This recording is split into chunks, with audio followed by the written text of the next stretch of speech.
Welcome to Fortress on a Hill. I'm Henry. I'm Danny. I'm Kagan. We're three leftist veterans that aim to expose the reality of the U.S. military's multiple wars abroad and to illuminate the damage military service does to Americans. American presidents throughout U.S. history have used American military and diplomatic power to force regime change of democratically elected governments around the world. Most veterans come from families vested in prior service, and American generals choose their own, ensuring diversity of thought never interferes with American warmongering. How can we stand by and do nothing while our military kills and destroys lives the world over, while telling Americans that all this death and destruction protects them from terrorists when nothing could be more false? Fortress on a Hill aims to change that.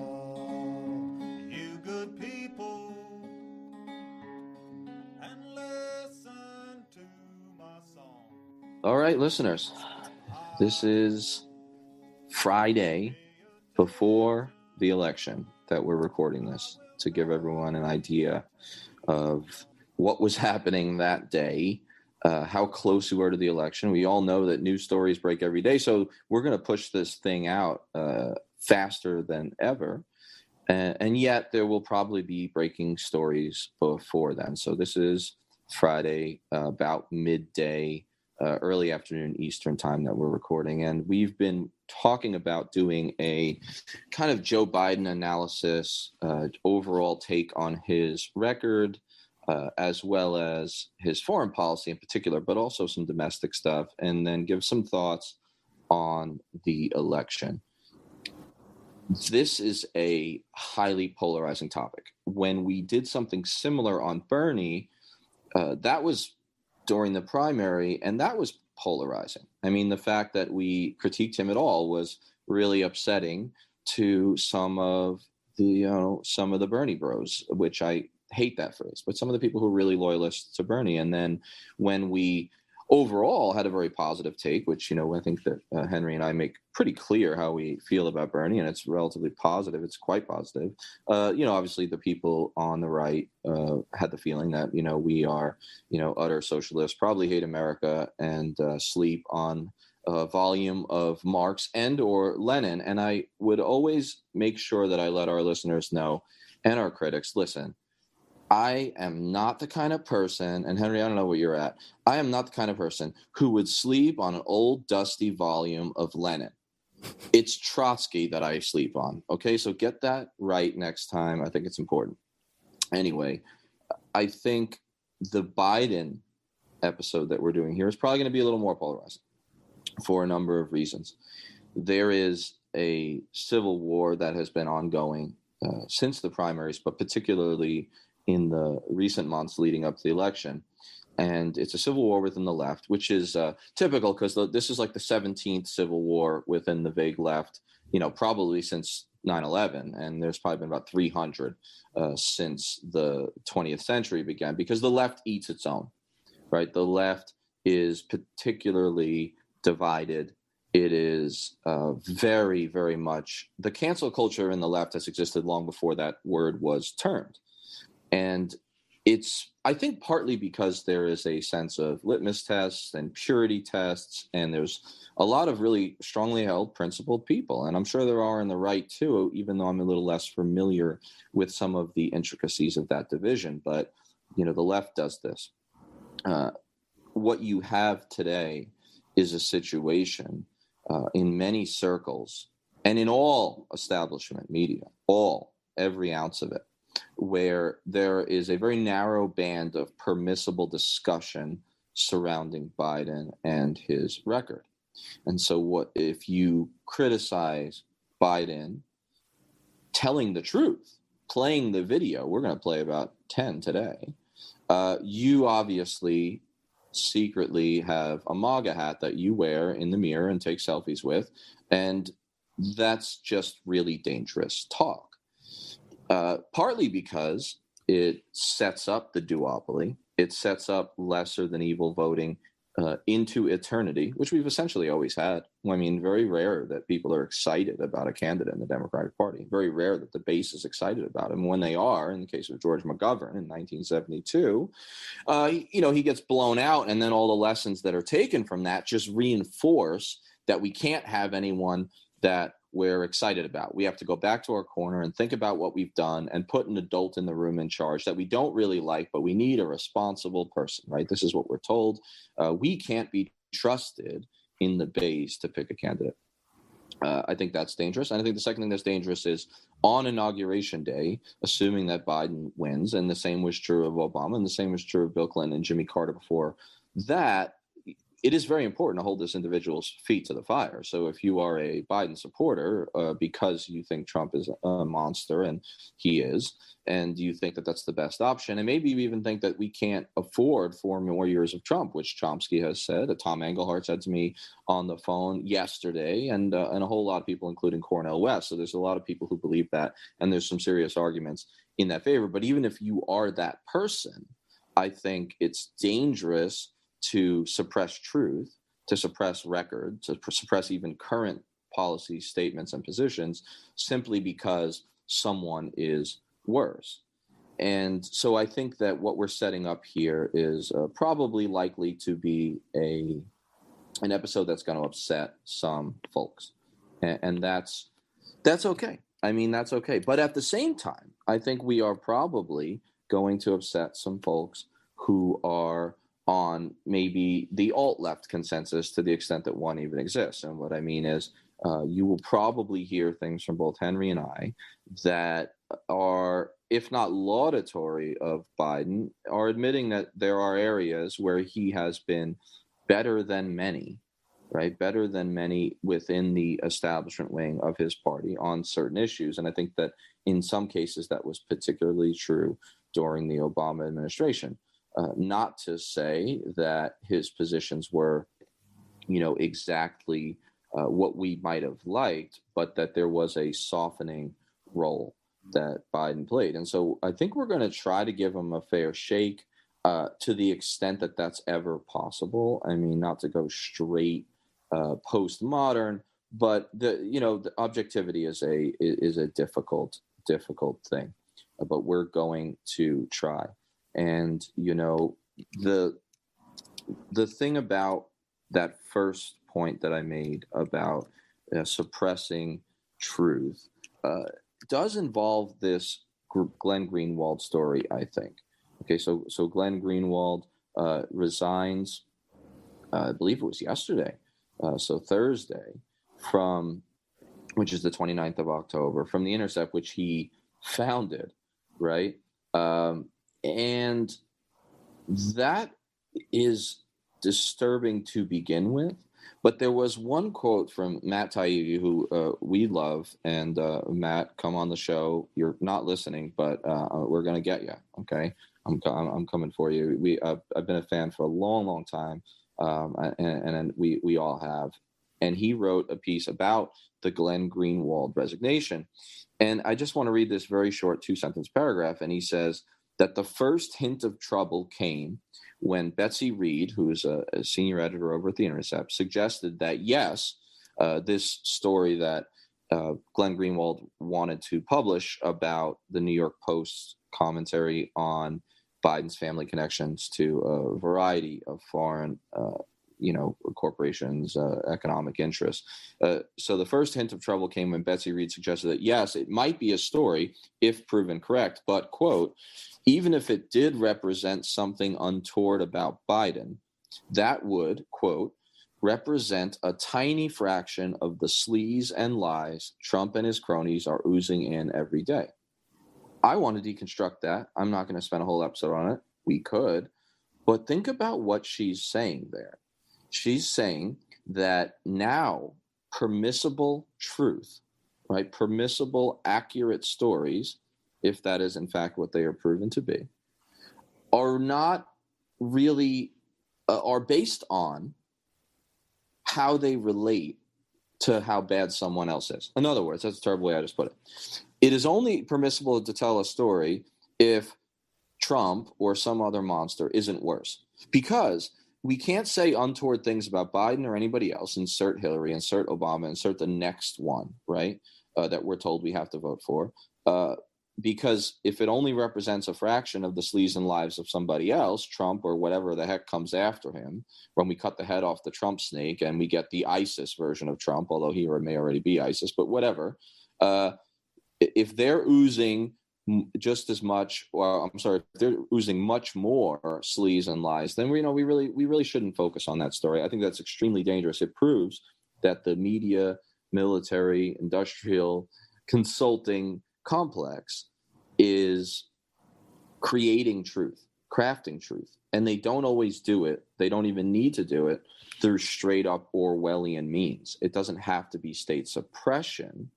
It can be a different kind of discipline, a different kind of narrowing of the bounds of permissible debate by controlling access to who gets invited on the shows, access to which stories are available and get published. And so it's sort of a more creative way that's a little less overtly Orwellian of manufacturing truth and consent, as Chomsky said it. And I think that's dangerous. So long intro to say that that's kind of what we're trying to do here.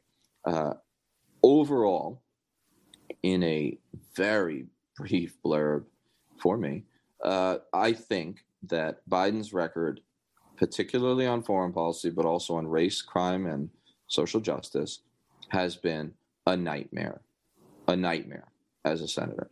I think that with a few exceptions, which must be noted and we will, he has been a center-right Republican in the 80s, maybe even a relatively hard right one earlier on. So I think that what I'm saying is most of Biden's positions would have been considered far to the right of Dwight Eisenhower Republicans, right? They weren't even that far off of Reagan Republicans. And I think that Biden has proven time and again that he, in many cases, is the poster boy for the Democrat dilemma. And the Democrat dilemma is that they are afraid to look soft, weak, wusses on foreign policy, and so they overcompensate their insecurity by always tacking right. And what happens is the Republicans attack them anyway. And so that's what I think about his record. And I think that we would be remiss if we don't mention it. That being said, in some cases, he has improved in certain areas as he's grown older, and particularly in his position as vice president, which in many cases is like an advisory role, right, if it has a role at all. And he did have a pretty big foreign policy portfolio in the Obama administration. He was picked because he was a safe choice. He was picked by Obama despite only polling at maybe 2% in that primary, not because he was the second or third most popular Democratic candidate in 2008, but because he was considered strong on foreign policy, which was considered a blind spot and a weakness for Obama. But in that role, he was given a pretty large portfolio that was aligned with why he was chosen. In some cases, he was better than the Hillary hawks in the administration. And I think that we are going to demonstrate that in some cases he was better. So the guy has a mixed record. I think that overall it's been negative. And the question becomes, who will Biden be on January 21st? The signals in his record are negative. Some of the signals from his recent statements are negative. However, he does have a fired up base of progressives who are moving left. And it will be interesting to see the degree to which it is permitted to hold his feet to the fire and hopefully tack him left the way some of the optimistic statements from, say, Ilhan Omar or Elizabeth Warren have hoped he will. So that's my initial take. We'll get into a lot more detail. Henry, if you want to give us something similar, my guess is less verbose. And then after that, we'll jump into clips before closing out the show by giving our final, you'll probably listen to this on, say, Sunday or Monday, our final thoughts before the election. And stand by for that. It should be interesting. So, like the episode we did about Bernie, this is not, certainly shouldn't be as something empirical.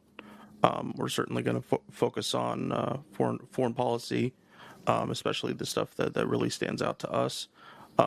There isn't a ton on Biden's domestic policy, although that is much more well known than things we're going to talk about today.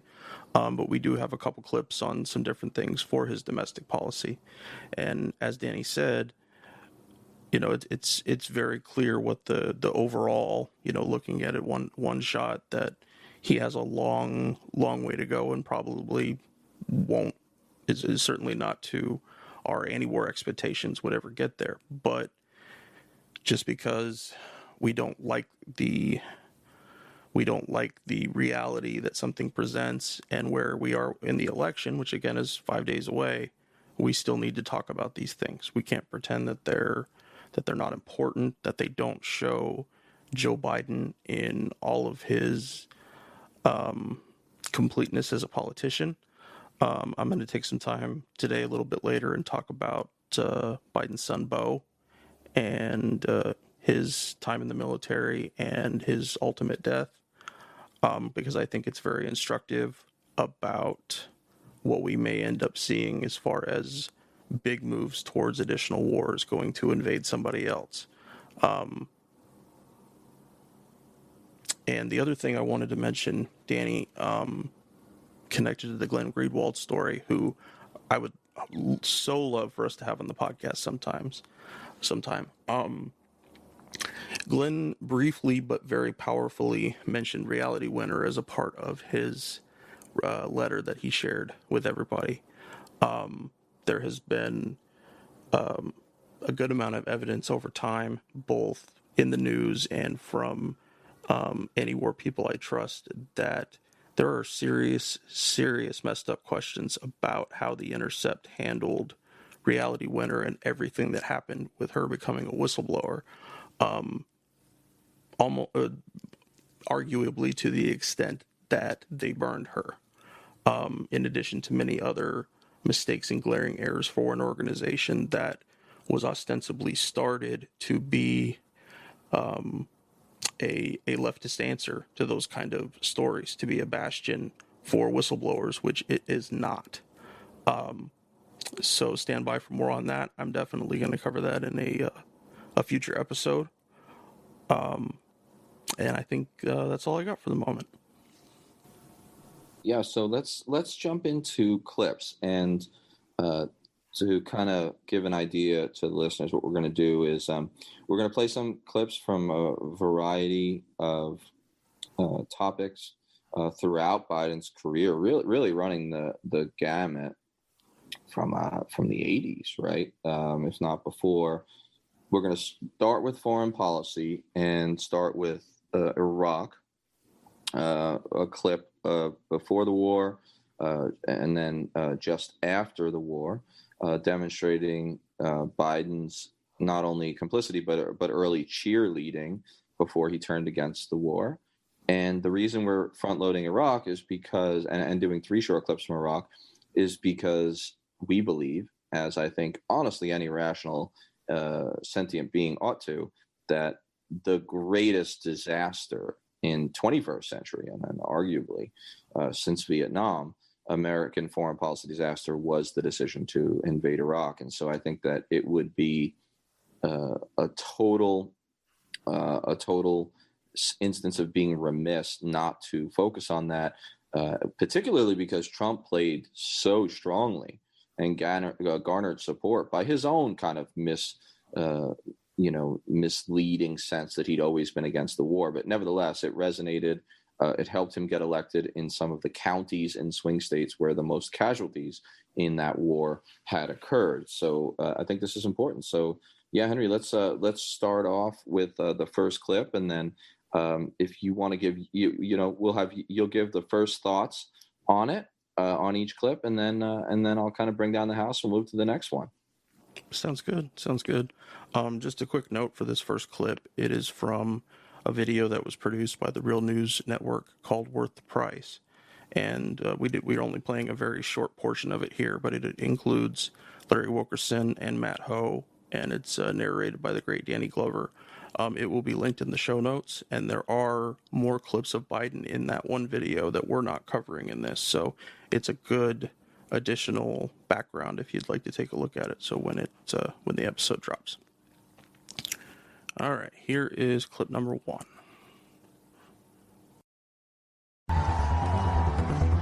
In my judgment, President Bush is right to be concerned about Saddam Hussein's relentless pursuit of weapons of mass destruction and the possibility that he may use them or share them with terrorists. Other regimes hostile to the United States and our allies already have or seek to acquire weapons of mass destruction. This was Joe Biden in 2002, speaking as chair of the United States Senate Committee on Foreign Relations. A few months later, when the Senate was debating whether to give President George W. Bush the authority to start a war with Iraq, Biden argued strongly in favor of granting this authority. The objective is to compel Iraq to destroy its illegal weapons of mass destruction and its programs to develop and produce missiles and more of those weapons. Saddam is dangerous. The world would be a better place without him. But the reason he poses a growing danger to the United States and its allies is that he possesses chemical and biological weapons and is seeking nuclear weapons. And unlike my colleague from West Virginia and Maryland, I do not believe this is a rush to war. I believe it's a march to peace and security. I believe that failure to overwhelmingly support this resolution is likely to enhance the prospects that war will occur. Joe Biden did so much more than vote for the war. He was the chair of the powerful Senate Committee on Foreign Relations, and he really used his control over that committee to make sure that a majority of the U.S. Senate voted to authorize the war. And that's a very serious thing. It's questionable whether the authorization to start the war could have even passed Congress without all that Biden did to get it approved. So he really did play a major role in bringing us into the Iraq War, a terrible, terrible war. And this was much more responsibility. He bears much more responsibility than many other senators who simply voted for it. Of course, the statement about chemical, biological, and nuclear weapons were false. And many experts already concluded this at the time of the Senate hearings, but Biden didn't allow these experts to testify. That's really significant. As chair of the Foreign Relations Committee, Biden was able to control the Senate debate on the war, and therefore much of the information that most senators received and that major media outlets reported was really distorted. There were other Democrats in the Senate who wanted to put limits on Bush's ability to start a war in Iraq. For example, if there was no imminent threat to the United States and the United Nations did not authorize a war, then President Bush would have to come back to Congress for another resolution. But Biden shot this down.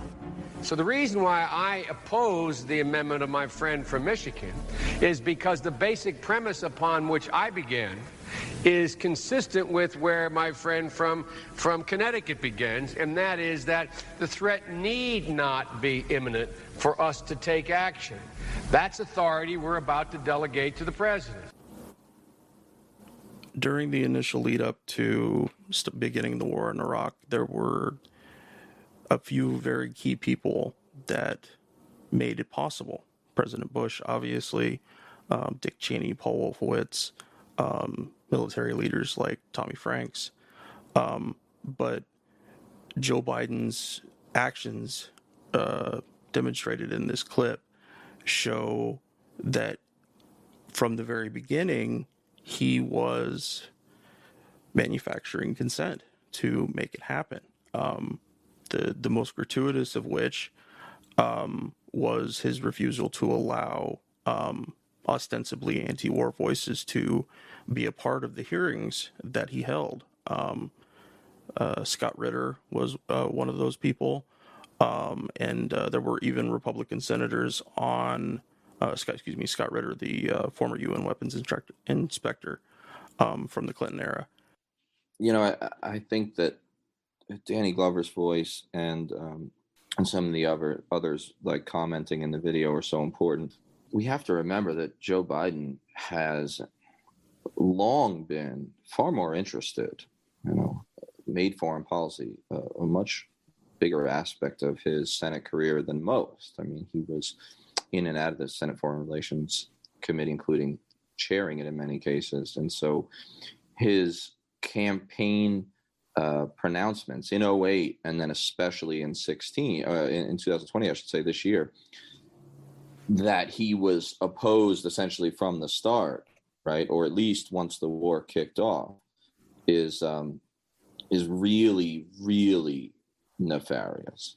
I mean, it's a blatant lie, because not only is he wrong in the way that many other folks like Hillary and John Kerry, who voted for it, have been wrong to kind of position themselves as having, been opposed before they were. But he's not only blatantly lying about that, but he's understating his actual role, which was as shepherder of this war, the one who made it palatable, who forced it down the throats in many cases of his fellow Democrats, which was a decisive move.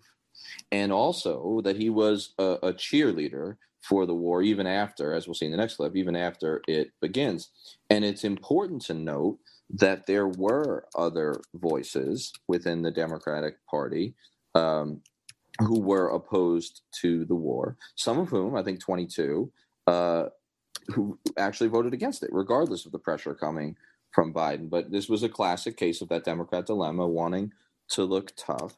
And I think that one of the great heroes of the run-up to the Iraq War was a guy named Robert Byrd, who was a old school, problematic past. I believe he was a member of the Klan in West Virginia early in his life, briefly. But he gave a speech to a basically empty chamber, right? And an empty Senate floor. When he said on basically when they were getting ready to vote in October of 2002 to give a blank check, really, to President Bush to invade Iraq, he said that this chamber, right? This chamber is for the most part silent, ominously, dreadfully silent. There is no debate, no discussion, no attempt to lay out for the nation the pros and cons of this particular war. We stand passively mute in the United States Senate, paralyzed by our own uncertainty, seemingly stunned by the sheer turmoil of events. And this is no small conflagration we contemplate. This is no simple attempt to defang a villain. No, this coming battle, if it materializes, represents a turning point in U.S. foreign policy. That sounds like something I would write today, 18 years later, if I was writing historical fiction about the Iraq War lead up, and I needed a heroic character to predict what was going to happen.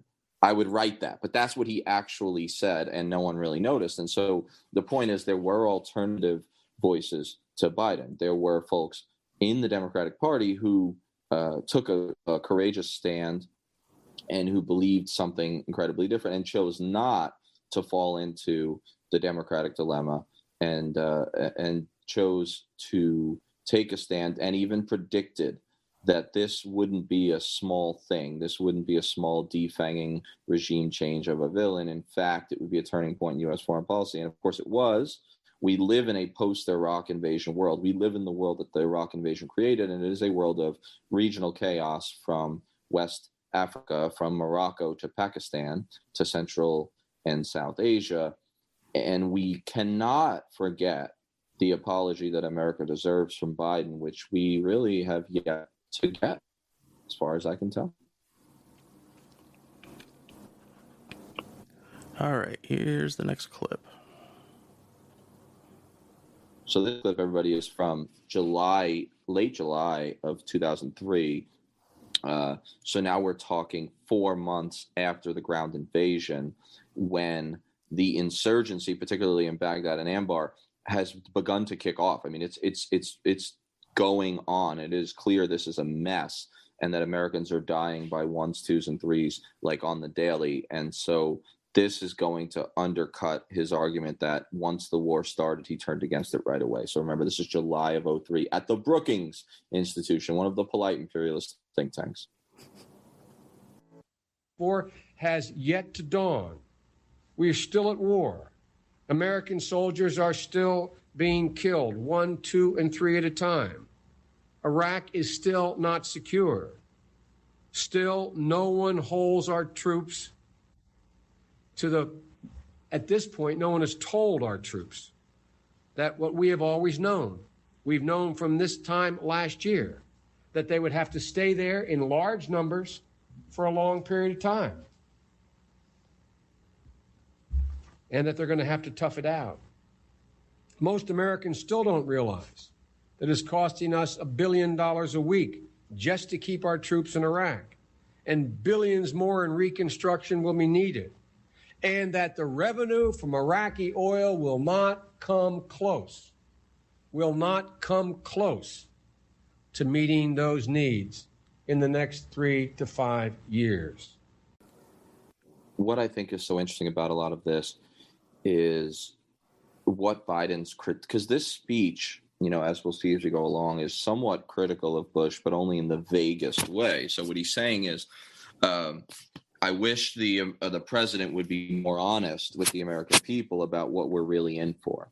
So Biden, remember, just 5 months before, is saying that essentially that this is, he's agreeing to some extent with the neocons that this can be done relatively easily. I mean, he certainly doesn't think it's going to go as bad as it already had by July of 2003, which was not even the half of it, of course, by the time, I arrived in late 2006 when the place was a monstrosity, and 70 soldiers dying in Baghdad alone, sometimes in a month. It wasn't even that bad, but it was a mess by July of 2003, and it was clear that the writing was on the wall. And what Joe's saying is he thinks he's this voice of sobering realism, and his position is not that we should now leave based on the facts on the ground, but that we need to settle in for a tough, long fight. He's kind of rallying the troops, but in the most unmotivating way. He's saying, now we need to almost double down. We need to settle in for the long haul. And, they're going to have to, quote, tough it out. The troops are going to have to tough it out. It's like, Joe, you made this happen. You collaborated with the neocons to make this happen. And now you're telling us we have to settle in for billions of dollars, turned out to be trillions, for billions of dollars and, enough blood to fill a stadium, American blood, and forget about the Iraqi blood that can fill a small city. That there's really something just grotesque about this speech. And I think that what makes it particularly bad is that he's misrepresented time and again ever since, and especially in the 2019-20 primary and general election campaigns that we're commenting on now. It's a terrible, terrible clip, and it does make me question his judgment, and it raises questions about what he will do in a similar situation in the future. I would like to think that he, like many Americans, actually learned some lessons from what ended up happening in Iraq and some of his positions afterwards, where he did start to oppose, say, the surge and talk about partitioning Iraq, which is a whole other thing to get into and its own flaws. But, in the short term, he definitely did pivot soon after this. Okay. But remember that even when it became clear that American boys and girls were being, killed on the daily, and it was clear that this was going to be a real quagmire, or at least a real maelstrom, that he, even at that point, he wasn't ready to back out. And we'll see what his justification for that was, which is really obscene, in this next clip. Yeah, the tough it out line is very, very insulting to me. And I wonder if he were shown this clip today following the passing of his son, would he still use such insulting language about the troops having to tough it out? Because, Danny, as you know and I know, that toughing it out is the entirety of being in the military. It point to the tough part. You can't. It's all tough. It's all hard. It's all weighing down on you, whether you're deployed or back home, because we bring the war home with us. But I would hope that he would be less presumptive today after seeing what his son went through and knowing that it was very much probably connected to his service.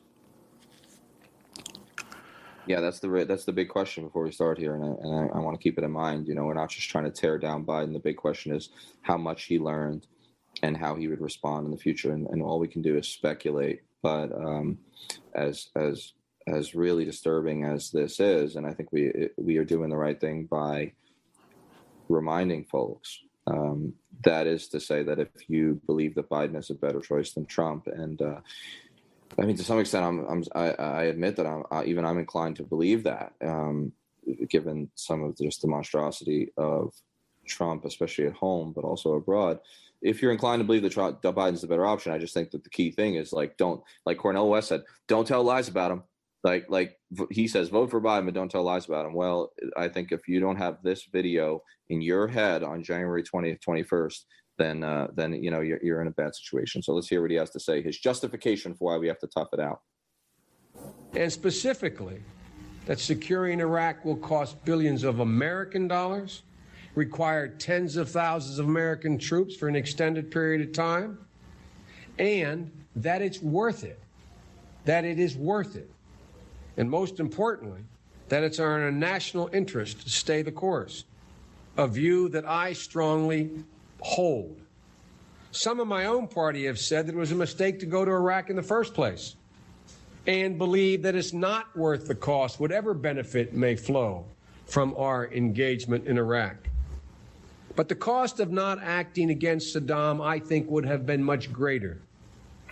And so is the cost, and so will be the cost, of not finishing this job. The President of the United States is a bold leader, and he is popular. The stakes are high, and the need for leadership is great. So the troops have to tough it out. Sorry, guys. You might have to get yourself killed. You're 7,000 miles from home for a war that was a lie and that is falling apart. But that the justification is twofold. One is ideological, or at least what he pretends is what he believes, which is that the cost is worth it. That is a bold statement. And the second thing he says, and it really turns my stomach, and honestly, no matter, Biden could go into office and have the best 8 years if he lives that long, ever. Right? He could surprise me on every turn, and I'll be glad, and I'll say so. I don't know that I'll ever be able to forget that clip. This forgive and forget. So maybe I'd forgive at that point. Maybe. Could I ever forget those words? President Bush is a bold leader, pause, and he is popular. I mean, the inflection, the emphasis there. What is he telling us?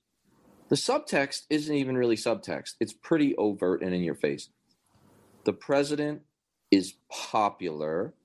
Therefore, we Democrats, because he's speaking to his fellow senators later in the speech, he says, some of my fellow senators say we shouldn't do this, but I disagree because the president's popular, which means, guys, we're Democrats. We live in a dilemma. We've got to be holier and more Catholic than the Pope. We got to be more militarist than the neocons. If we don't, they'll swift boat us. Well, of course, they swift boated Kerry anyway when he refused to meet with the Iraq veterans against the war, which had modeled themselves on the Vietnam veterans against the war, of which he was a champion in the Winter Soldier hearings, right? So I'm jumping to Kerry, but to give you the idea that don't try to please the Republicans or the right so that thinking that they won't attack you. They're going to attack you anyway. I mean, you could bomb a new country and they'd be like, oh, you didn't bomb enough. You're a wuss. Let me tell the American people that you are.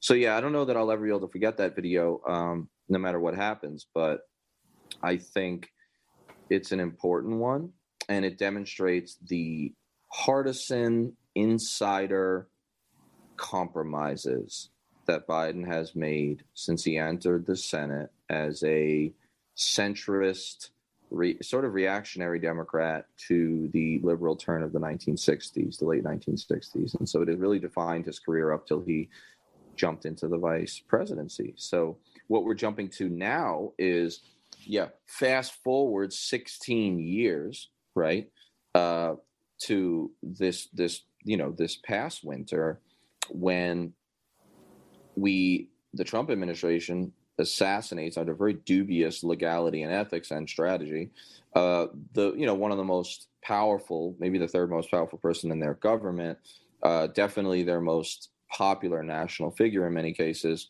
and their top general, the leader of the Iranian Revolutionary Guards Corps, Qasem Soleimani.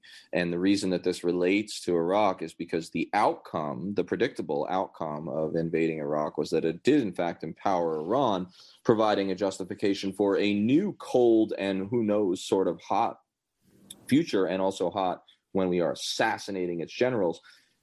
This is Biden talking about the Soleimani assassination, but keep in mind, it's not talked about enough. Where was Soleimani assassinated? Not in Tehran, not even in Lebanon, visiting with Hezbollah, in Baghdad, which draws that direct line between the invasion of March 2003 and the world we live in today. Again, we live in a world shaped by the Iraq invasion so much that anecdotally, that in what is actually happening, we are now in a situation where we assassinate Iranian top leaders in Baghdad. Okay, so this connects. And so let's see what he had to say about the Soleimani assassination.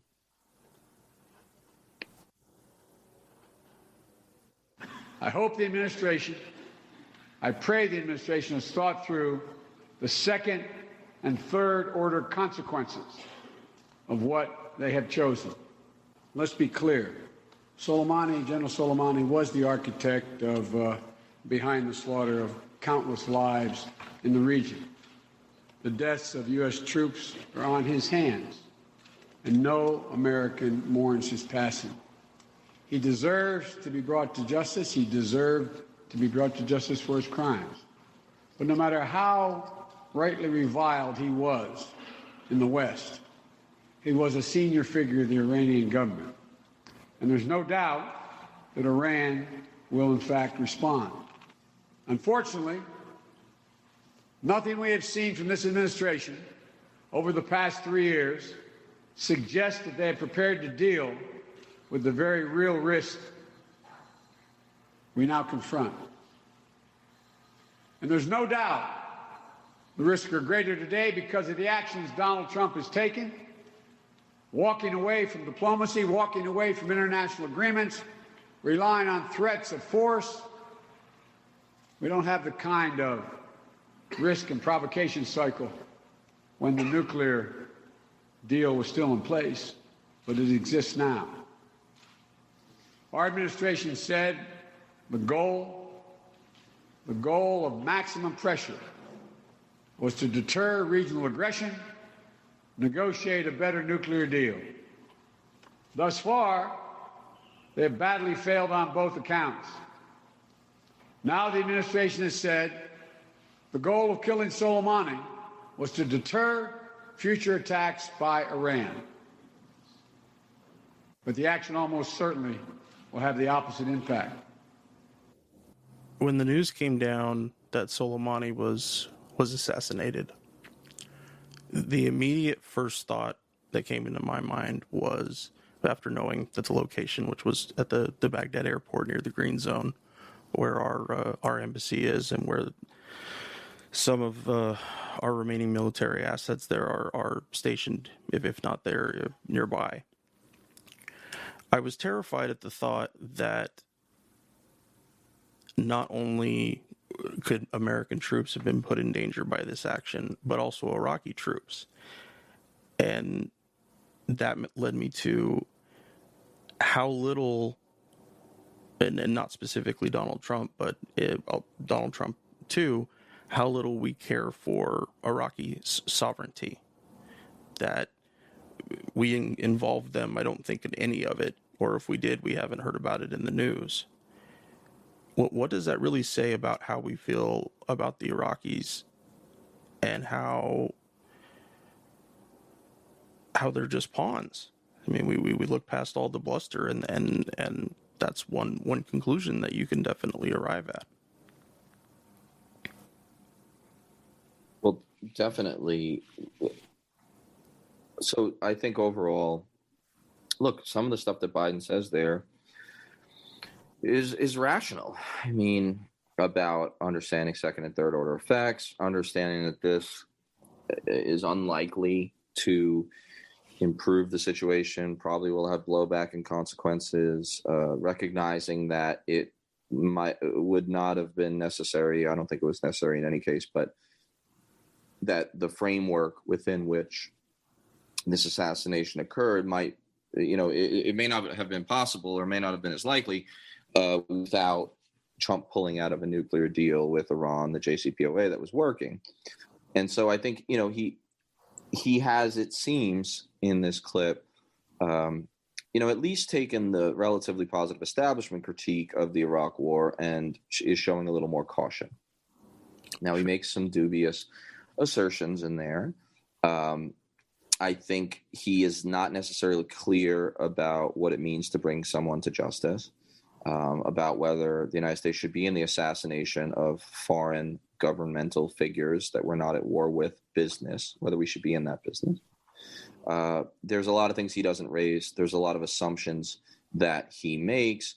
And I also think it's not just whataboutism to say, well, listen, complaining about Soleimani having blood on his hands when in the situation where it was opportunistic or necessary, as we saw it for us, to get out of Iraq or to make the, quote, surge work, we were quite happy to align ourselves with Sunni tribes, which included serious resistance fighters and insurgents who had also large amounts of blood on their hands. Those Americans were killed in West Baghdad rather than East Baghdad, and they were killed in, Anbar rather than Najaf and Karbala, because that's where the Sunni tribes lived. And so I just think there's a lot of things he doesn't raise there. Overall, I think his assessment, we have to be fair and say, look, he's not wrong on all the merits, but what you're pointing out here that, I think is important is that the unspoken and suppressed figure or figures, millions of them, 20 million of them, that are erased, that have no agency, are the Iraqi people and even the Iraqi government. Because keep in mind, they were given a little notice, I believe, and only some of them, and basically when it was happening. They were not involved. We did not think it important to involve the sovereign government of the sovereign state in which we were going to do a third-party assassination. That wasn't a priority for us, right? And we'll say it's because we don't trust them not to leak it, right? But I reject that in principle on a number of levels. But also, the Iraqi government responded to this by saying, please leave, by a democratic vote. Remember, we're all about parliaments. We love parliaments. We'd prefer a Senate and a House, but listen, we'll take representative democracy wherever we can get it. In fact, we're going to put Jeffersonian democracy right there on the Tigris. That's the plan. That's the mission. That's what we were told, right? Because there was no WMDs, and it turned out the Al-Qaeda connection wasn't real, so we needed a new mission. So, look, the real reason we're in Iraq is to create democracy. Well, we did. A flawed one like ours. And when their parliament voted and said, please leave, we would like the American troops to leave, we said, no, not really. Like, yeah, I know you're upset that we did this like utterly sovereign violating assassination that you're going to feel the blowback from Iraqis and Iraqi government as much as we are, because you have to live there. But nevertheless, we're going to not leave when you're angry about that. And so it just shows that occasionally American imperialism kicks it pretty old school, right? So we're pretty good at veiling it, especially in like Obama type administrations. We'll veil it. We have our polite imperialism, our polite empire, and a polite emperor to lead it. But occasionally, with some regularity, we will kick it old school, because that is old school imperialism.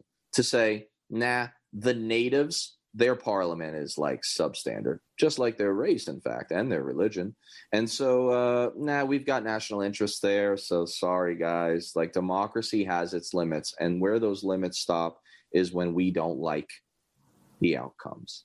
So, yeah, I think that that's an important point. But, overall, I think if there is one foreign policy area where I feel more confident, like strongly more confident than on Biden than on Trump, is with respect to Iran, because I hope that he will decrease some of the pressure there, try to lead back towards something similar to the JCPOA, which is going to be hard to do because Iran no longer trusts us as a fair bargaining or negotiating partner. But nevertheless, I think that of all the areas, Venezuela, China, and Russia, he's just as hard and hawkish as Trump, and sometimes he tries to go to the right of him. But on Iran, I hope that he has some more modest, rational, and realistic goals. And I think that overall his position on Soleimani there was a reflection of that.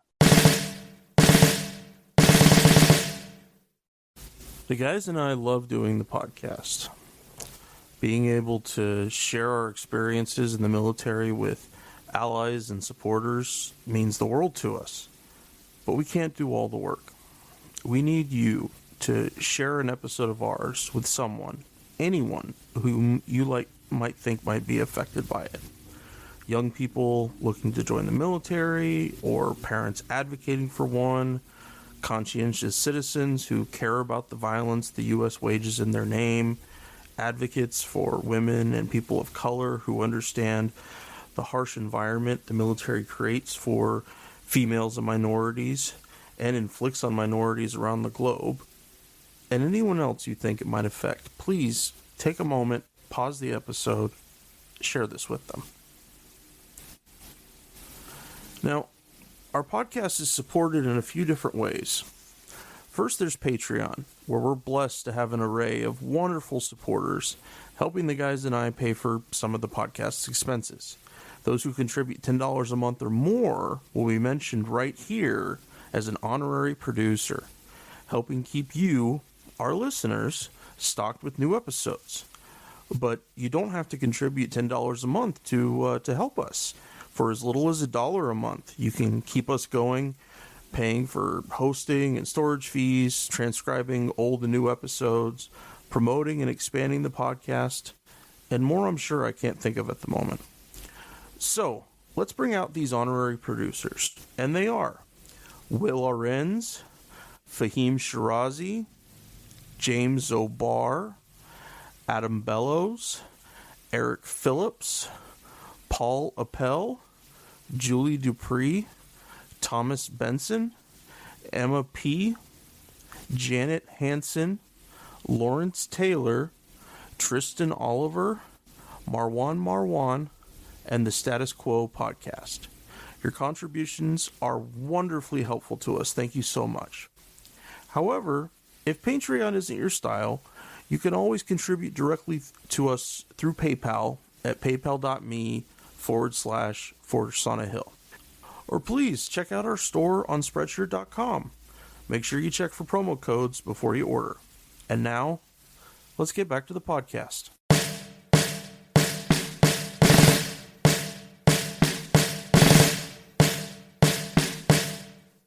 Well, Henry, this is one that was really big to you and to me as well, of course, about Bo Biden and his service and the burn pits and all that. So let's jump into the cost of the wars that Biden helped cheerlead and that have been the blowback, the sub-wars of the broader Iraq war started in March of 2003. I think they play a significant role. Science has recognized there are certain carcinogens that where people are exposed to them, depending on the quantities, the amount, the water, the air, can have a carcinogenic impact on the body. There's a book written called Burn Pits, and I was stunned when I read it. It was a lot of hype. It was advertised and it was selling. And there's a whole chapter on my son Bo in there. It stunned me. I didn't know that. And this guy went back and looked at Bo's tenure as a civilian with the U.S. Attorney's Office trying to set up a criminal justice system in Kosovo during the Kosovo War, and then his year in Iraq. And he was co-located in both times near these burn pits. And these burn pits are where we take everything from fuel oil to plastic furniture to all the waste and put them in these great big pits, and we burn them. And just like we know now, you don't want to live underneath a smokestack where carcinogens are coming out of it. We say you got to put a scrubber on. You can't let this stuff get in the air. But there is yet to be, that I'm aware of, any direct scientific evidence that a particular person came back with a higher incidence. There's a lot higher incidence of cancer coming from Iraq now and Afghanistan than in other wars. There's been no direct scientific evidence that I'm aware of yet, but a lot of work's being done. So, the burn pits is a is a difficult subject for me. I believe, with some evidence, but certainly not empirically proven, that many of my injuries are connected to my exposure to the burn pits. And I think that at this point, it's important and instructive in terms of Biden's foreign policy to understand a little bit about the path that Bo took from returning from Iraq and ultimately dying. And so I made a few notes just about what I would perceive was the closeness between Joe Biden and Bo Biden. Just to mention it, that Bo's real first name is Joseph. He is, and Joe Biden, of course, is actually Joe Biden Jr. So Bo would be Joseph III if that was the name that he went by. But just a little note there. Both of them attended the same high school. They attended the same college, and they attended the same law school. Before Bo joined the military, he helped create a new criminal court system in Kosovo, helping to train judges and prosecutors there. He joined the Army, I think it was 05 or 06, or I can't remember the date, but he joined the Army as a JAG officer, Judge Advocate General, a lawyer in the military. And it just so happened that his pre-deployment period to Iraq coincided with the 2008 Obama campaign. And during his one vice presidential debate that year, Joe said, I don't want him going, but I'll tell you what, I don't want my grandson or my granddaughters to have to go back in 15 years. And so how we leave makes a big difference. Bo, at the time of his deployment, he was working as the Attorney General of Delaware. He remained Attorney General while he was on deployment, leaving most tasks to his deputies. He got to see his father twice during his deployment, not including any leave time that he was granted. He attended the 2009 inauguration, and he also got a visit from his dad in Baghdad later in his deployment. Now, I mentioned that because getting any kind of extra trip home outside of leave on a deployment is exceptionally rare. I got to come home 3 times on my second tour, but 2 of them were to testify in a court-martial. I had never ended up actually testifying, and I didn't have any choice to the coming or going, but I did get to spend some time with my family that other guys didn't, and I think that's worth noting. Bo became ill within 8 months of his return from Iraq, and he died 5 years to the month from his return from Iraq. Now, my own injuries, which I've discussed a little bit, what they entail on the podcast, they didn't develop nearly that quickly, and fortunately, I've never been diagnosed with any kind of cancer, and I've been out of the Army for over 12 years now. I'm still here. Bo Biden can't say that. It's believed that the biggest culprit, one of the biggest culprits of contamination that troops have to endure relating to the burn pits is titanium dust, that it becomes because of the process of being burned. And as Joe mentioned in the clip, the burn pits, everything ended up in there. Old tires, old batteries, garbage of all different kinds. And it was either diesel or jet fuel was used to burn it. When on my second tour, I helped burning some stuff. We had a very small burn pit near our little spot on the camp, and the guys and I would sometimes stand out there like we were at a bonfire and then shoot the shit and such.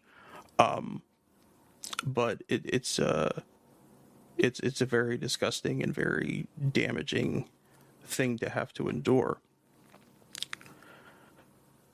It's terribly uncommon these days for politicians to have kids in the military.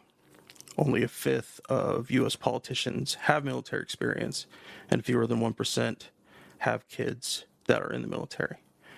The fact that Bo chose to serve, chose to be in the military, and probably died from diseases resulting from that time in the military puts Joe Biden in an exceptionally small minority within our political system.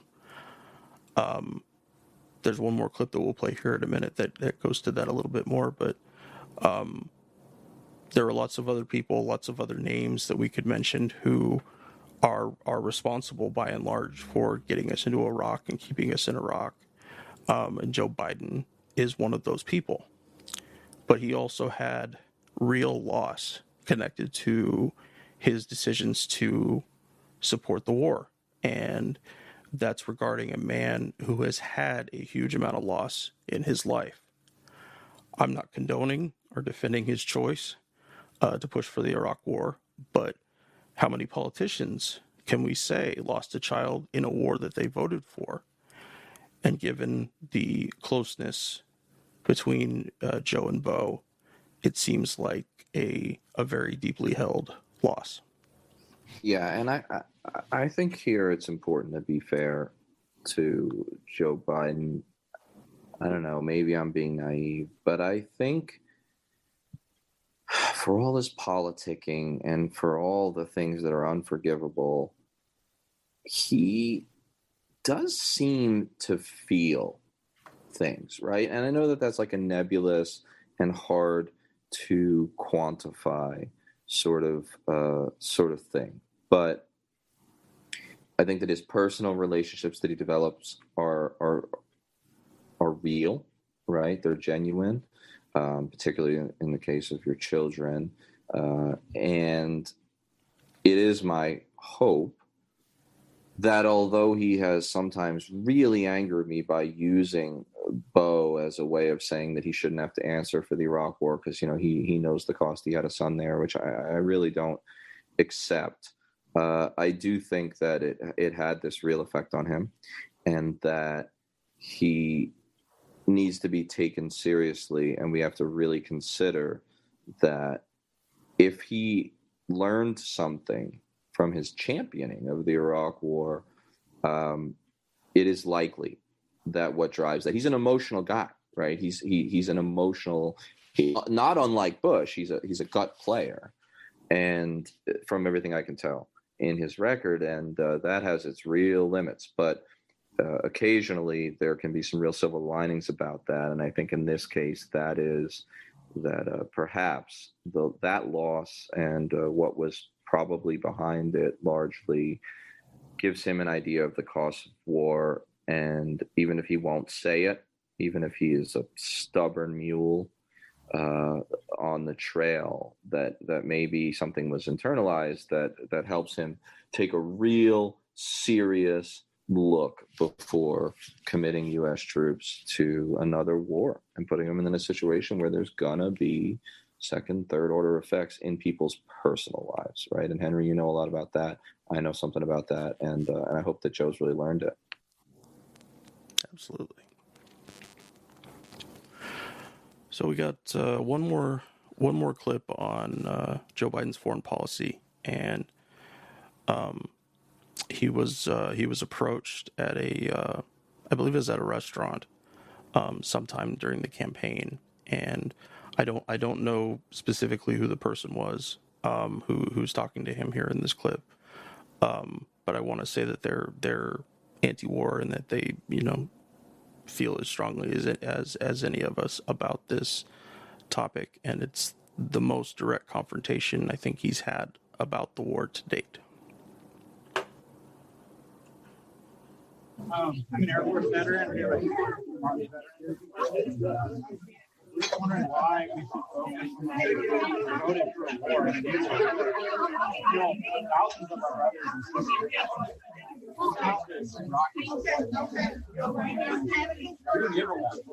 also gave a medal to the man people that were concept. Your blood is on your hands. You're disqualified. You're disqualified. My friend is dead. My son. For you. That doesn't matter, right? I don't think it matters to you. It matters a lot to you. I'm sure it does. I'm not going after your son. You better not. I'm not. No, I'm not going after your son. You were disqualified, sir. Disqualified. The blood is on your hands. Blood is on your hands. No. My brothers and sisters died in Iraq and Afghanistan. And he enabled that to happen.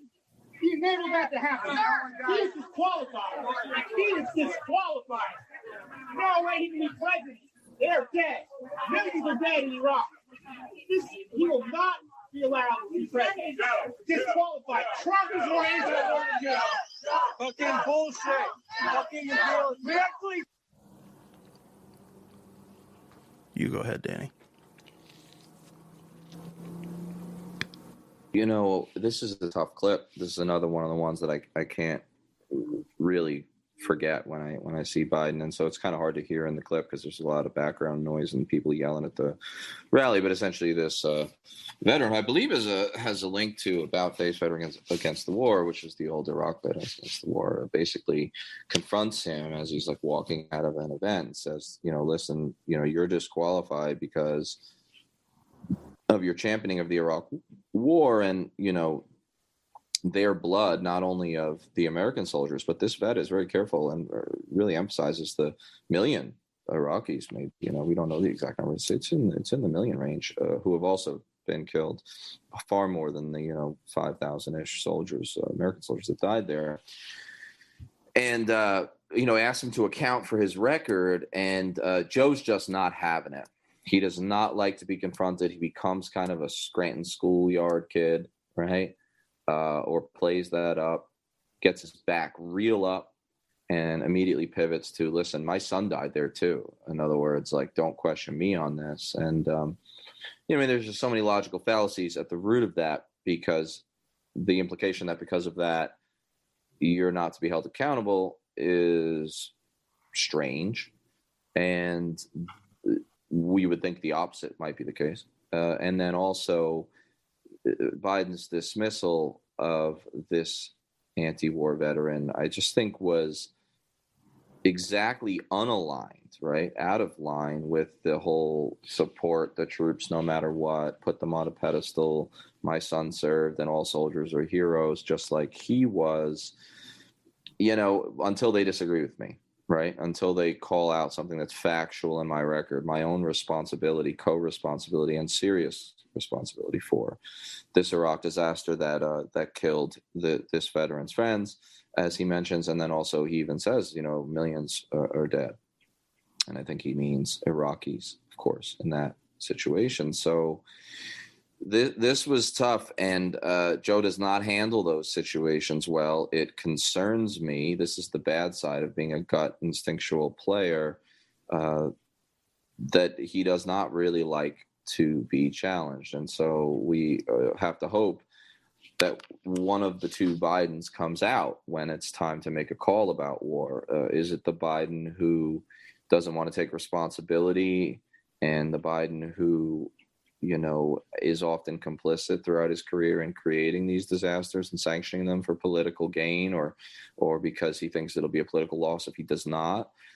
Or is it the Biden who, it does seem, has some serious thoughts and conclusions that have come to him as partly a result of his son's death afterwards, probably involved. So this is tough. I mean, this is a rough thing, and reminds me that there are no adults running the store, and that my theory that no one ever becomes an adult, and that we're all, not secretly 17 years old forever, is true.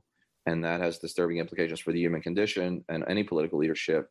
But Biden's response there is just utterly immature and dismissive. and really raises serious doubts. And so I think, like I said, the question is which Biden comes out in any given day. And I don't feel great about it in every situation, but Biden's bringing up his son isn't necessarily wrong had he used that, kind of that image of his son's loss and the fact that his son served in a different way, right? Rather than as a way to evade responsibility, evade even discussing things with this other veteran who may well have seen far more combat than his son, right? If his friends died in combat, right? Given the different MOSs and different jobs within the Army.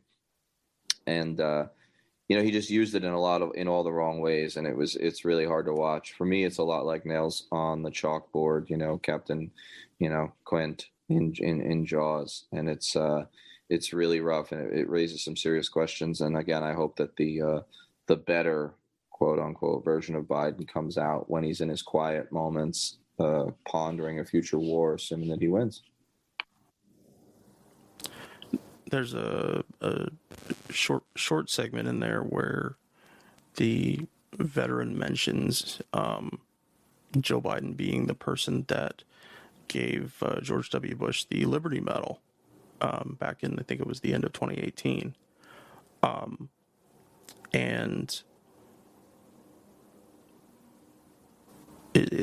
I feel like that was an additional, it very much could be seen as an additional betrayal on his part, from our point of view, that even after all these years, even after losing his son, he still goes and presents this medal to Bush. While outside there were members of About Face protesting, reminding him. You actually can hear them on some of the videos that have come out from that night when that happened. But I'll try to make sure that the whole clip is annotated in text so everybody can hear the whole thing, because the quality wasn't so great. But I wanted to point that out. Yeah, and that's an important point. I mean, in one way, it shouldn't surprise us that Biden gave that medal, I believe it was in Philadelphia, to George W. Bush, because this is the same guy who, in July of 2003, as we heard, said that he is a bold president and he is popular, right? And one of the things that we have seen in so many funny memes, right, that are not funny, they're darkly funny, they're tragicomic, is, when Michelle Obama and Joe Biden and Barack Obama and like Bill Clinton and Hillary Clinton, they're all in the same clan. They may be on the red and the blue team, but they kind of consort and laugh and enjoy the company of people like George W. Bush, who is the worst president in recent memory by all the merits, right? By all the metrics, I should say, of death, global death, and American death of soldiers. The last time an American president had that much blood on his hands was Richard Nixon, right? At the end, and when he prolonged the Vietnam War. And Bush getting a pass because he's more polite in his language than Donald Trump, it disturbs me. And so what it tells me is that these people really are a clique, if not a cabal. And that tells me that even Biden's learning and improvements, to the extent that he's had them, and I think to some extent he does, they are in the box. They stay within a certain framework, and he is not going to cut ties with establishment Republicans. And we see that because report after report is showing us that he is seriously considering a number of Republicans for his potential administration after Tuesday, if he wins. And so you have a progressive base that's more fired up and more progressive than ever, and you're sidelining the Warren and the Sanders faction, and you're probably going to load up more Republicans of that establishment, Lincoln brand, right? Lincoln Republicans. You're gonna put. My prediction is you will see more Lincoln style Republicans in a Biden administration than genuine progressives from the base that puts Biden there. And that tells us all we need to know about the duopoly. And I think that some of the aspects that you're bringing up about the speech are just that. So the Philadelphia Medal Award ceremony was a truly obscene pageantry of imperialism, and it should be considered that and never forgotten. Well, so as we transition now to apartheid, something near and dear to my heart. I love me some Southern Africa. Okay, one of my little side interests, and Joe has an interesting record there. It is important to remember that particularly the Democrats, but also many of the Republicans eventually turned on Reagan. They were latecomers to the game after we supported apartheid South Africa in their utterly racialized, hyper-racialized state, murder state, death squad collusion state of white apartheid, Afrikaner apartheid in South Africa. The United States was one of the great complicit external actors that protected South Africa, much like we protect Israel now, until a certain tipping point was reached. And that tipping point came in the mid-1980s. And it was largely the Democratic Party that pushed for the sanctions that were pretty significant, symbolic, but also real economically, but mostly a very important symbolic move that helped, not as much as the Cuban army, by the way, read my article, but helped bring down apartheid. And so it was the Democratic establishment that eventually turned and then took most of the Republicans with them. Joe would see that as one of the great victories of bipartisanship that he has championed for so long. But Joe has an interesting record on apartheid, and it's not all bad. And I think we're going to listen to a clip and then talk about where he's been on that. And maybe it'll illustrate some things about his broader foreign policy.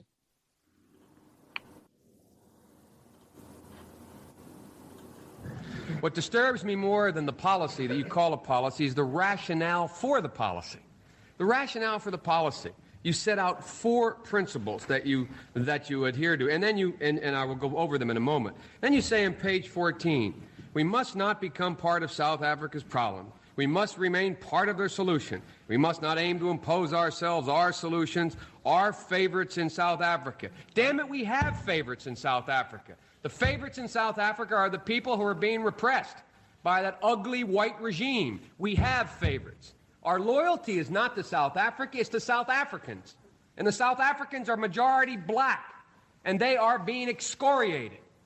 It is not to some stupid puppet government over there. It is not to the Afrikaner regime. We have no loyalty to them. We have no loyalty to South Africa, to South Africans.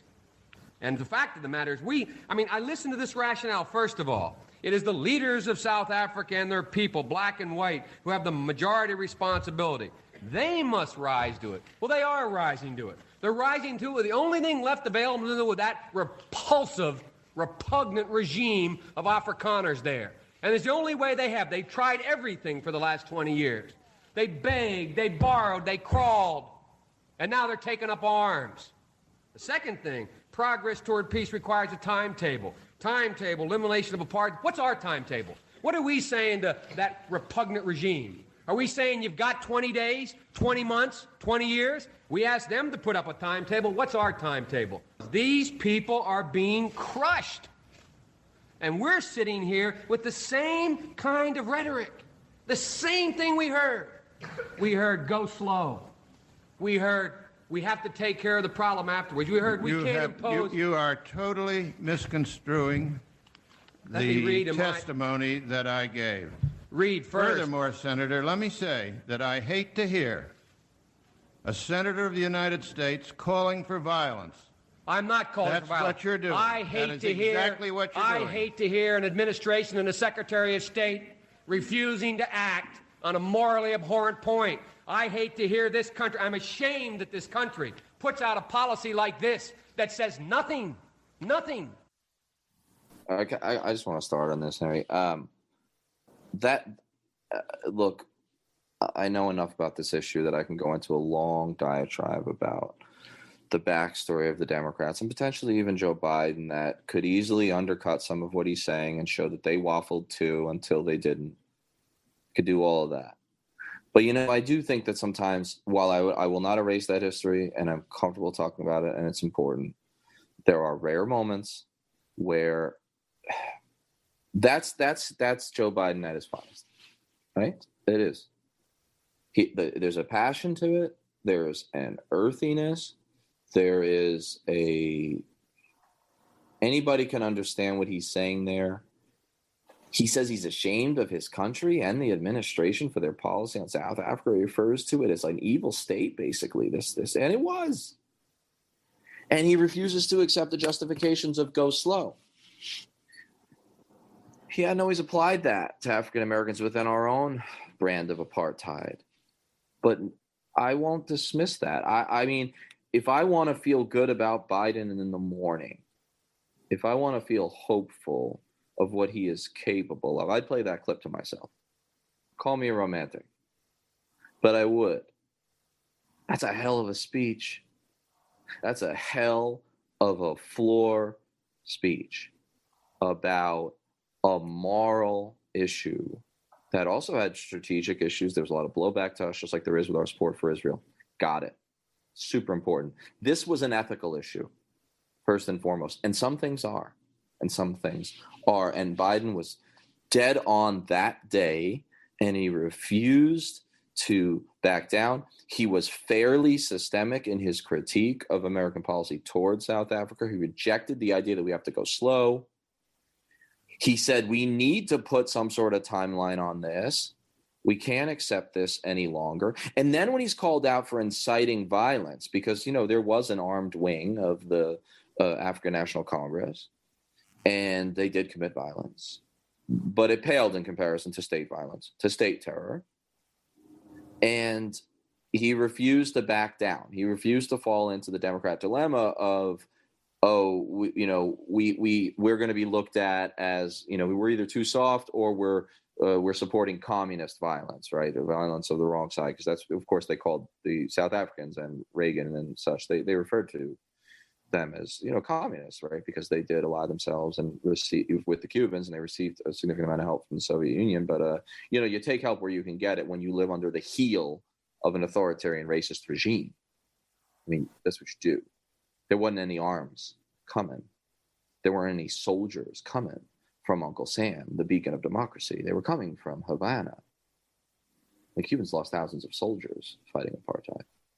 And so, he refused to back down, though, Biden. He said, no, I'm not inciting violence, but I'm not even going to accept your argument that by criticizing this moral abhorrency of an apartheid white regime, and he calls it he says white, right? Like he calls it out for its whiteness, its dedication to political whiteness. I mean, that's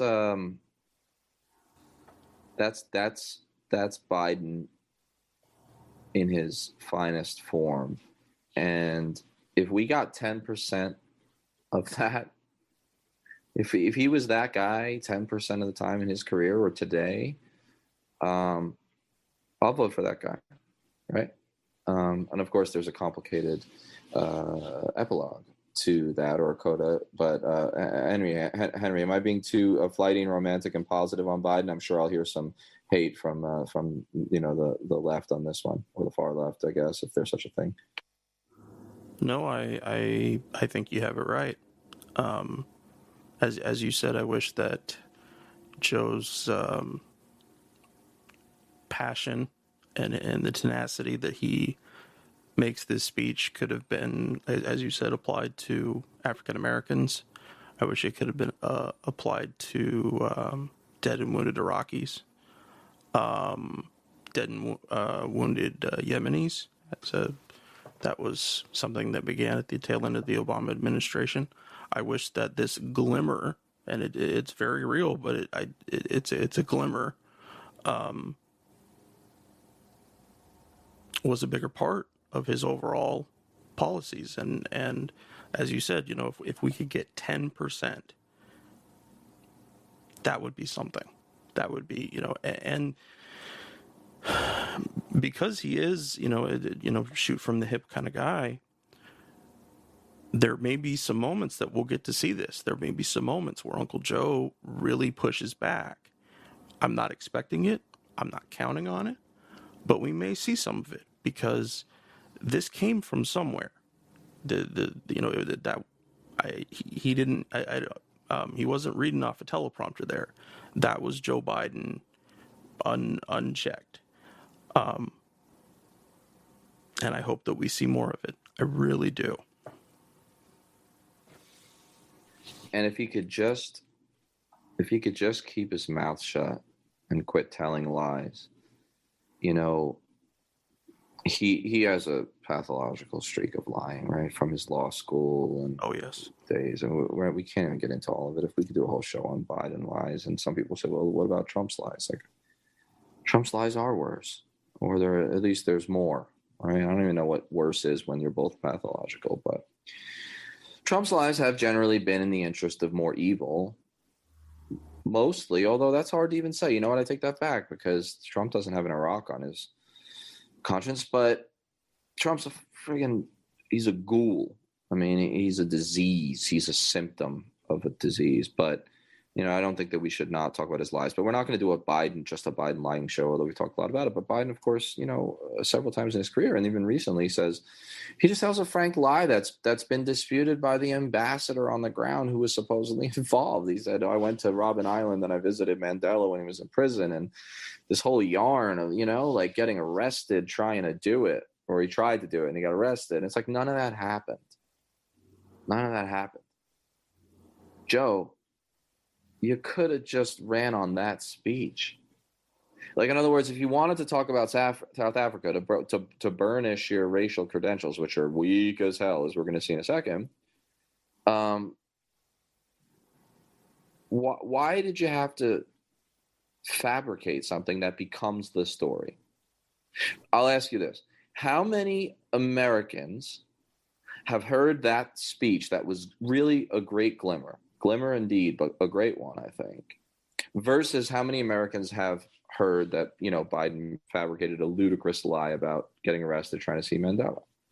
It's a staggering disparity. Almost no American knows that speech that we played, and I'm glad we did, and I stand by it, really.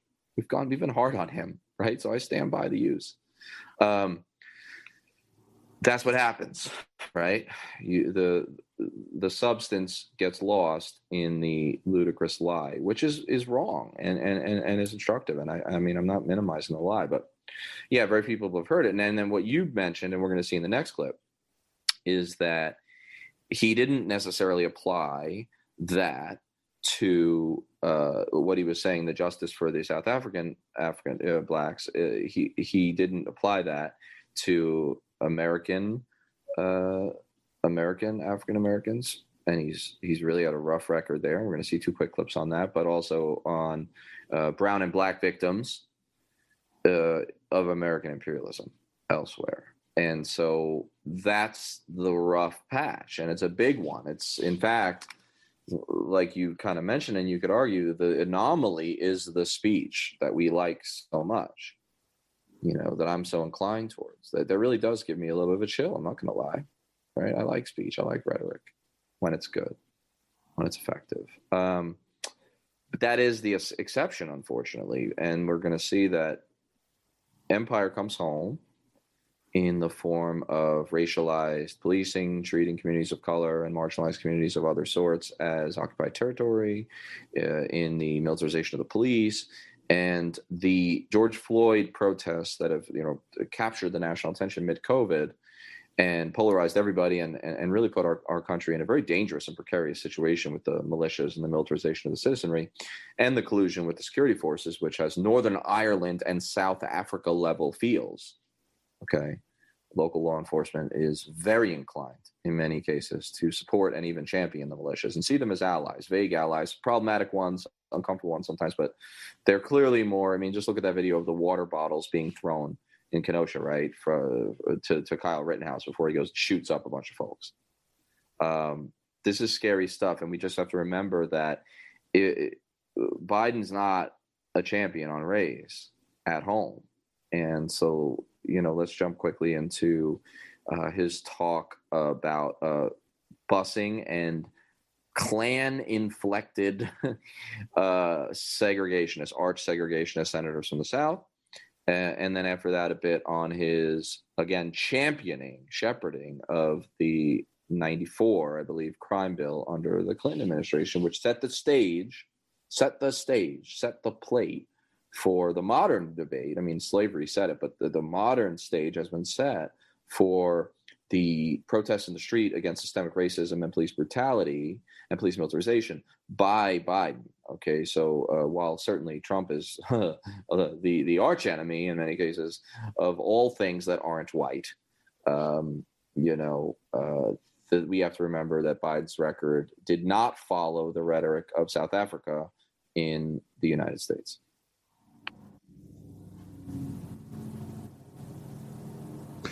Well, Amy, the most troubling point from my point of view, and this is a point that most of the mainstream media has completely dodged or missed, is that, Joe Biden didn't simply reach out in consensus, some kind of civility to these Southern racist senators.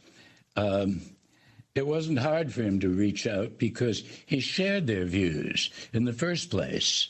He didn't just support legislation introduced by James Eastland or Jesse Helms. He thanked them for supporting his legislation and his own anti-busing legislation. He called busing asinine.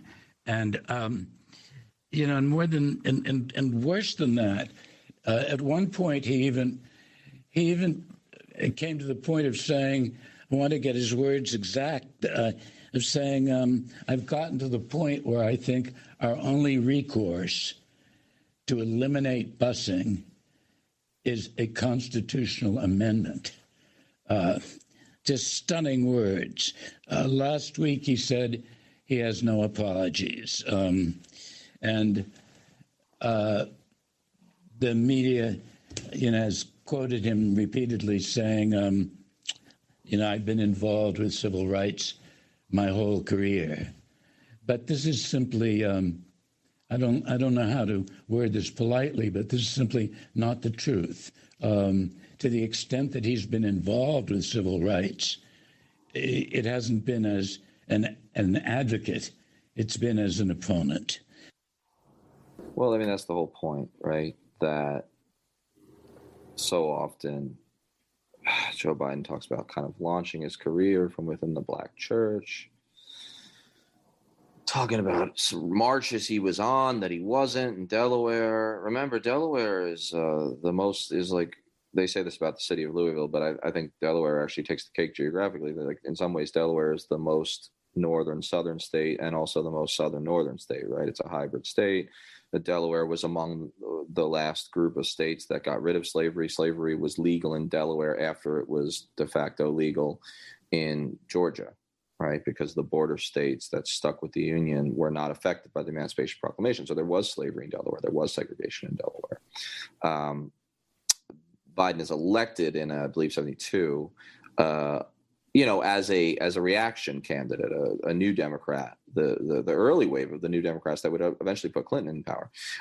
These were folks who were, they rejected busing, they rejected liberal social engineering, as it was called at that time, and they were sort of a reaction to, if not a rejection, a reaction to attacking towards the center, or towards the right, actually, on race, okay, in the wake of the civil rights movement. So, Joe's just been a liar about this. Right. And he worked happily. He loves personal relationships. He'll make them with anybody that's nice to him and that he kind of jives with in a social way. And then they'll work together politically. And that has included people like Strom Thurmond and Jesse Helms. And I mean, these are the most important senators in modern American history. And remember what I said about the cabal, the clique, the polite establishment that they won't reject. They won't cancel them. There's no cancel culture for that, right? George W. Bush doesn't get cancel culture. Interesting. Nope. The Kamala Harris pick for vice president is instructive in that way too. Because when Kamala Harris sought to make a name for herself, when she wasn't polling all that well, right, in the Democratic primaries, she thought, and it was correct of her to do, but she thought that there was a lot to be gained by attacking Biden on busing. And she said, I was that little girl who was bussed. Yes. Of course, we could always talk about Kamala Harris's record as a prosecutor and how she was a great enemy to people of color. But nevertheless, this was the move she made. And she wasn't wrong in what she said. And Biden didn't like it. And they had a nice little a testy back and forth. And it made waves for a few days in the media. And then Biden selects her, who attacked him mightily. And she accepted. She had essentially called him a racist, right, in the primary debates.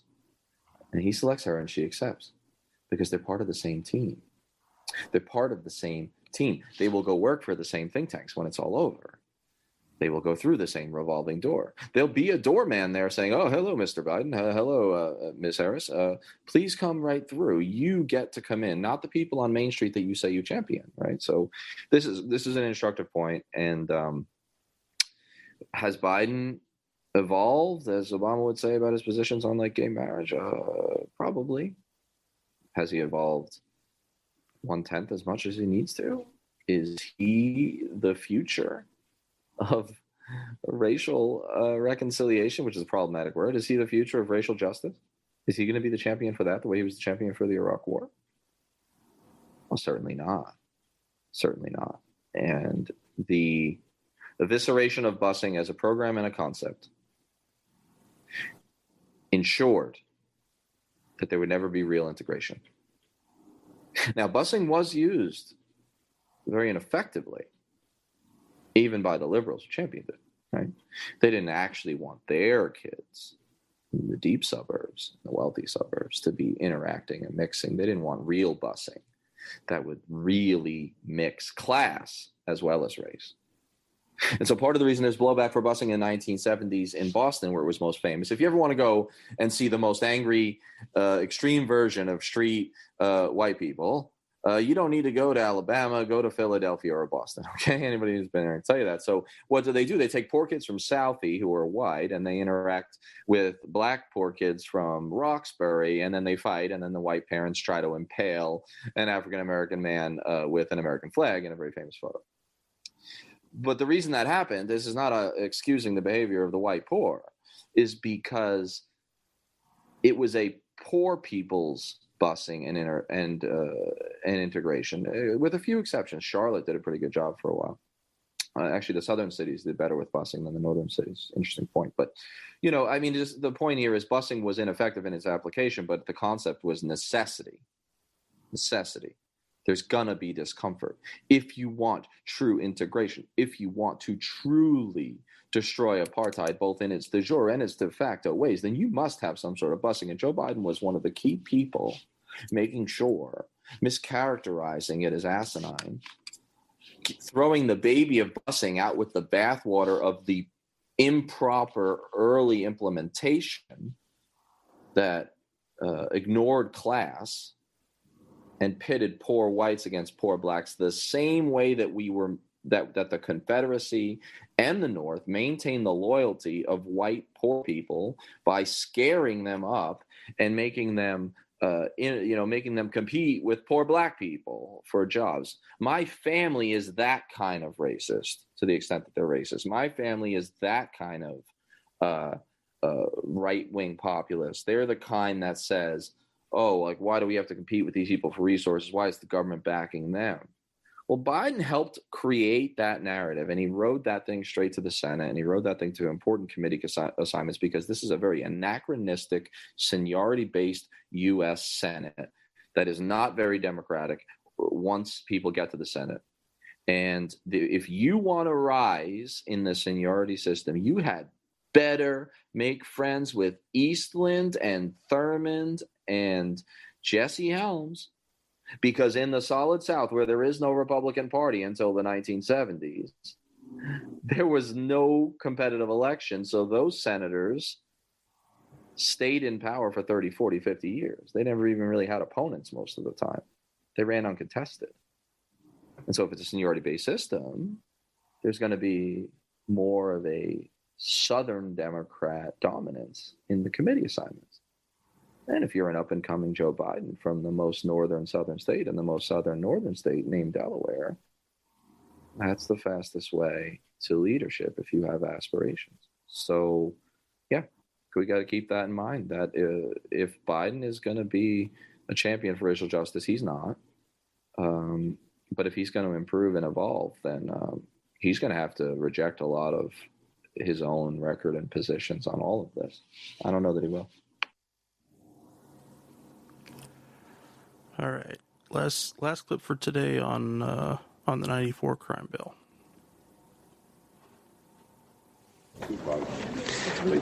Let me tell you what is in the bill. And I'll let you all decide whether or not this is weak. Let me get down here a compendium of the things that are in the bill.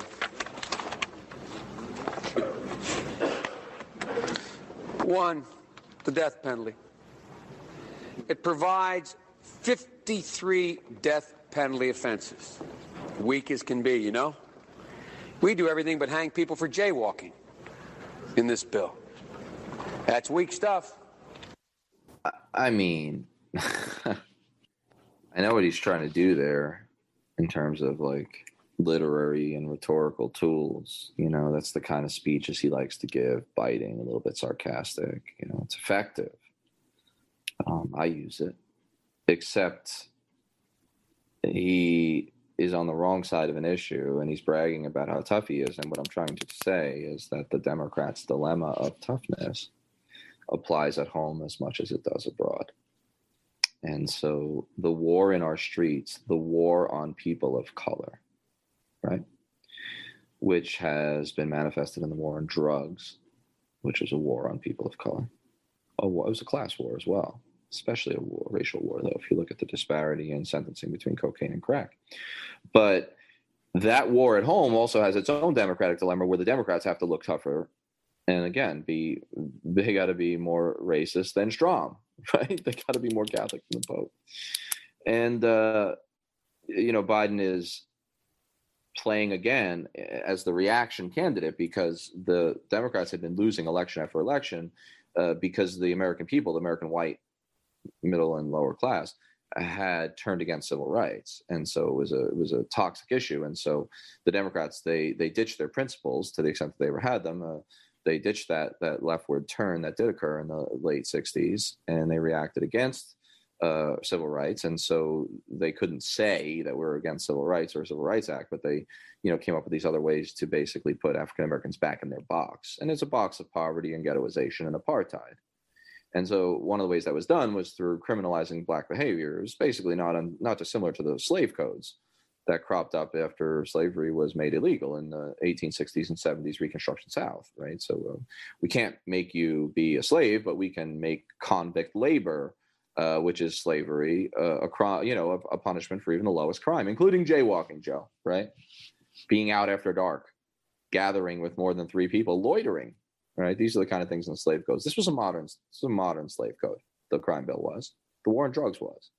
And we have to keep that in mind. And so what Joe's here is he is manifesting the Democratic dilemma. And the Democrat dilemma is the reason that I am very skeptical of lesser evil voting. It doesn't mean that I reject people who do it. And it doesn't even mean that I think it's wrong necessarily in this case. What it means is that when you have this profound conceptual philosophical Democrat dilemma, I have to wonder if what we're not voting for is somebody who's going to feel through their insecurity that they have to, out racist the Stroms or, out tough the Hawks. And so this is a pretty disturbing stuff. And it is involved with Hillary Clinton, who referred to a young teenage, mostly adolescent, actually, in many cases, 13, 14 years old, African-American boys as super predators, based on an academic article that was found to be largely rejected by the consensus and just wrong on all the merits that drove a lot of this. And so in many cases, it was the Democrats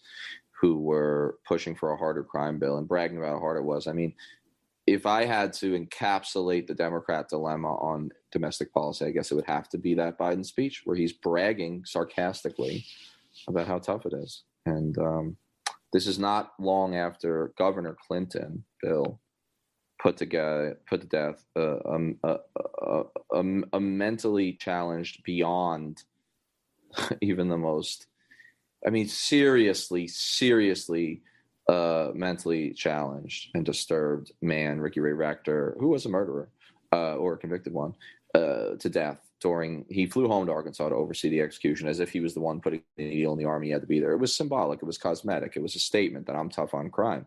To me, that was actually the main point where you should know that Bill Clinton is a monster, right? But that was and Christopher Hitchens wrote a lot about that at the time, and nobody wanted to listen. But so I think this is Joe in line with both the Clintons and much of the Democrat establishment in trying to be tougher on crime and therefore tougher in the backlash against civil rights than the Republicans. And let's just pray that we're not voting for another walking Democrat dilemma and that he has evolved on these issues. Now, I'm not going to put my hope in that. I'm going to put my hope in the people in the streets, the rank and file Americans who are increasingly inclined to agree with us on these issues and oppose what Joe stood for most of his career, that they are going to be the ones that hold him accountable and force him some degree to evolve to the left. I'm not going to just put my hope in his good graces, but I hope he has those too. Anyway, that's my thoughts on that.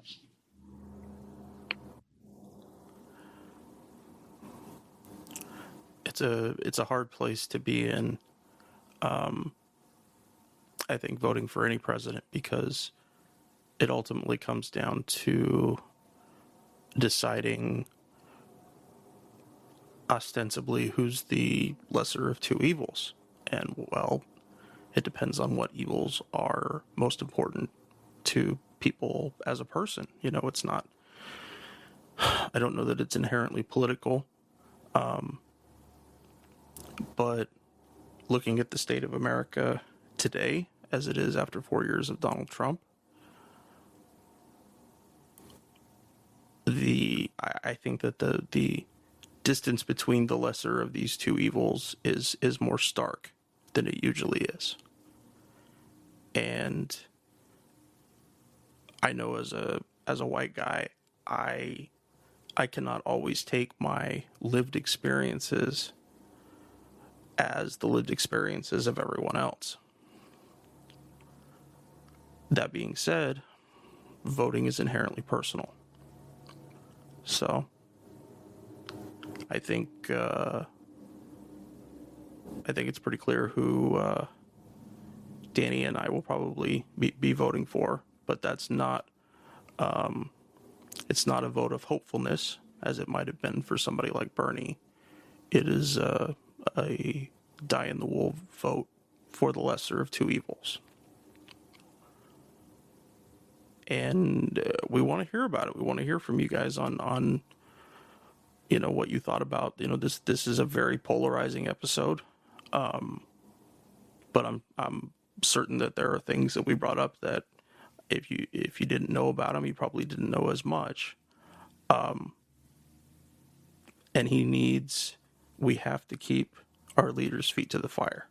So if in the next week we find out that Joe Biden will be the next president, that means the left has to be on as critical of him as the left has been of Donald Trump, because they're not that far apart.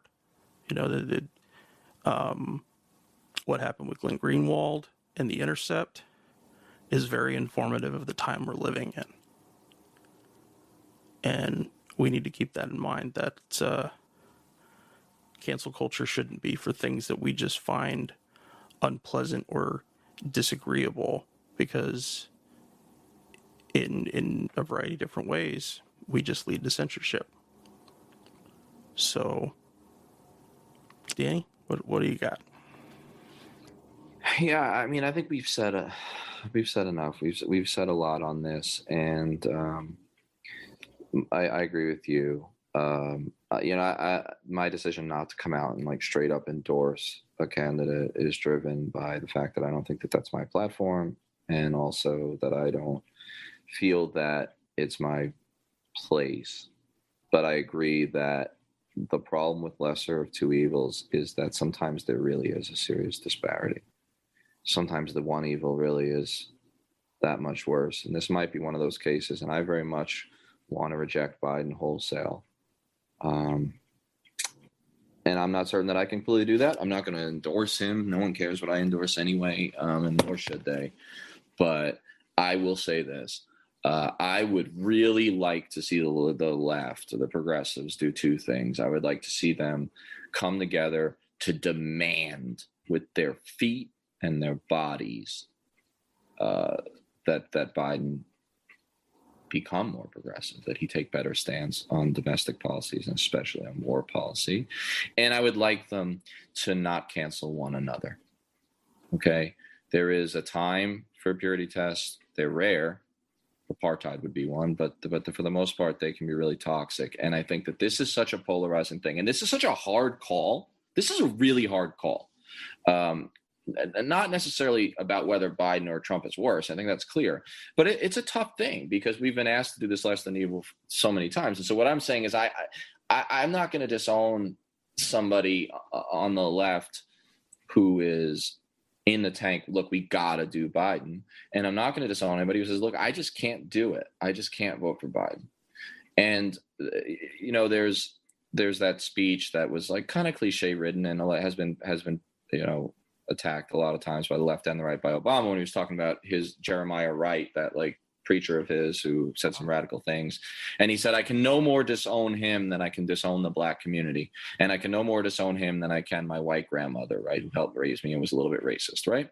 Now, there's problems in that speech, but it was also considered one of his better ones. And I feel that way about people on both sides of this issue within the left at the ground level, for personal friends, and then also some people that I've grown to be close with professionally and to some extent friends in the more prominent intellectual left. And so what I'm saying is, if you think this is a hard and shut case, remember that, you know, Chris Hedges is on the opposite side of Cornel West, his dear friend, and Chomsky, who he has like looked up to and respected and been on the same side of the issue with so many times. Look, this is a real division. There are some tough choices to be made. Where I'll go is I will say I don't want Donald Trump to be president on January 20th. And I don't want him to be president ever. And I didn't want Joe Biden. And I hope that with a President Joe Biden, that he is more movable and less violent than a President Donald Trump. That he is more movable by feet in the street to do better. I don't think he's ever going to be the leader we need for the moment, but he can do better maybe than a Trump. And he is less likely to call out his goons, and his goons are less likely to have guns, rifles. And so that's my position on it. But I'm not going to disown somebody who says they can't vote for Biden, and I'm not going to disown somebody who for principled reason says that we absolutely have to. This battle is going to happen on Tuesday, and the battle may go into the streets if it's contested. But if it doesn't, this battle really kind of needs to end inside the left. At least needs to come together in a feet to the fire, beat the street, do something about it. When Biden gets elected, we can't lose the energy. That's the worst thing we can do, because if we do that, we sanction lesser evil voting for the end of time. And we sanction the duopoly until the end of time. And we sanction the status quo. And so, tough episode, tough issue. Don't forget that people that you respect on the left are on opposite sides of this issue, and you can't disown them. We're going to need each other, maybe in the streets after this election, and we're definitely going to need each other in late January. So definitely weigh in. Send us notes. I get enough hate mail, sure Henry does too, that we can take it, but send us collegial notes and disagree with us, and let's continue the conversation. And maybe we do a follow-on episode where we answer some mail from social media and from email of listeners, where we can do a post-election take on this episode we did here and what we do now, and answer some of your questions. So tough times ahead. Stay strong and take care of yourselves out there. And a lot more to follow from us. Great guests and more commentary. Thanks. Thanks, guys.